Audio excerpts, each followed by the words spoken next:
लक्ष्मण जी को जोड़ना चाहिए। कुछ ही समय में आपके स्क्रीन पर आती हुई दिखेगी ब्रेकिंग न्यूज़। लक्ष्मण जी आप जुड़ रहे हैं हमारे साथ, तो आपसे एकदम जाते हैं और चर्चा करते हैं पीएसयू बैंक्स में बहुत ही बड़ी खबर आपके सामने आती हुई, और ये है सरकारी विनिवेश को लेके। डायरेक्टर साहब लक्ष्मण जी हैं क्या हमारे साथ, ज़रा जोड़िए उन्हें।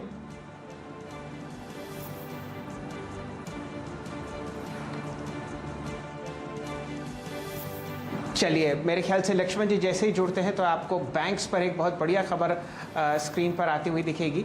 ब्रेकिंग न्यूज़ के माध्यम से बढ़िया मोमेंटम आपको इस सेक्टर में आता हुआ। जी हाँ लक्ष्मण जी, बताइए क्या खबर है आपके पास।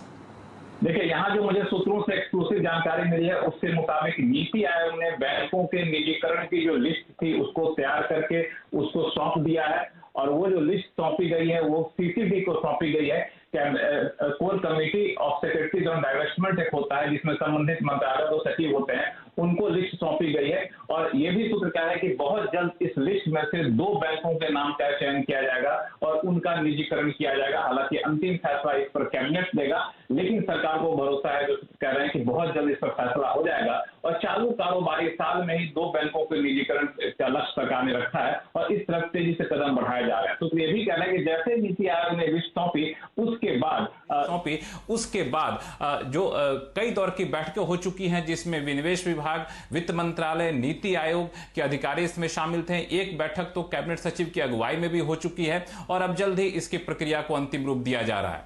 जी तो लक्ष्मण जी, जो आपने कुछ महीनों पहले खबर बताई थी कि 2 बैंक्स पर निर्णय पक्का करने की आशंका है, वो खबर आप कह रहे हैं अब सरकारी महकमों में अच्छी तरीके से पुष्टि करके एक लिस्ट तैयार की है जो कि नीति आयोग ने कैबिनेट कमेटी ऑफ डाइवेस्टमेंट को दे दी है।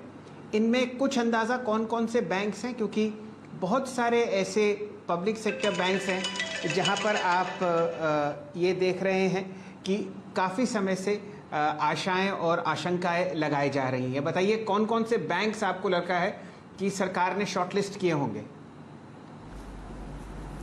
देखिए, दरअसल इस नाम को जानने की कोशिश मैंने पिछले कह सकते हैं करीब 1 हफ्ते से कर रहा था, लेकिन चूंकि मामला संवेदनशील है इस वजह सरकार इस बैंकों के नाम का को नहीं बताना चाहती है कि आखिर किन बैंक का चयन किया जाएगा। लेकिन इस लिस्ट को सौंपने से पहले 4-5 बैंक थे जिनके नाम की चर्चा काफी ज्यादा थी। मिसाल के तौर पर bank of Maharashtra, Indian overseas bank, bank of India, central bank of India जैसे नाम की चर्चा थी। सारे बैंकों के क्या इसके निजीकरण से फायदे होंगे, क्या नुकसान होंगे, इनकी समीक्षा की गई है। लेकिन यह मैं अभी पक्के तौर पर नहीं कह सकता कि किन बैंकों के निजीकरण की लिस्ट में नाम दिया गया है। लेकिन इसके पीछे जो सोच है ये जरूर बताना चाहूंगा, अगर आप मुझे 1 मिनट का वक्त दें तो। सरकार का सोच ये है कि हम जो बैंकों का निजीकरण करें और सरकारी क्षेत्र में जो बैंक हो उसमें एक अम्ब्रेला बैंक हो जो सरकारी बैंक हो, एक बड़ा बैंक हो जो सारे बैंकों का एक तरह से अम्ब्रेला बैंक हो। इसमें स्टेट बैंक ऑफ इंडिया निर्विरोध रूप से है। साथ ही 4 बैंक ऐसे हो इस अम्ब्रेला बैंक के अलावा जो नॉर्थ में एक को रिप्रेजेंट करता हो, साउथ में करता हो, ईस्ट में करता हो, वेस्ट में करता हो।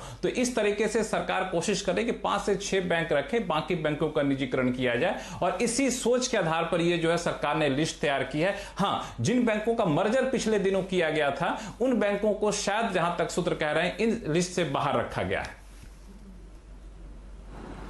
जी चलिए, तो हमारे सामने जो नाम फिलहाल आते हुए दिख रहे हैं डायरेक्टर साहब, पहले लेके आइए central bank of India chart पर। लक्ष्मण जी आप हमारे साथ जुड़े रहिए, खबर बहुत बड़ी है और मैं ये मान के चलता हूँ कि आपके पास काफ़ी और ख़बर इन्फॉर्मेशन होगी।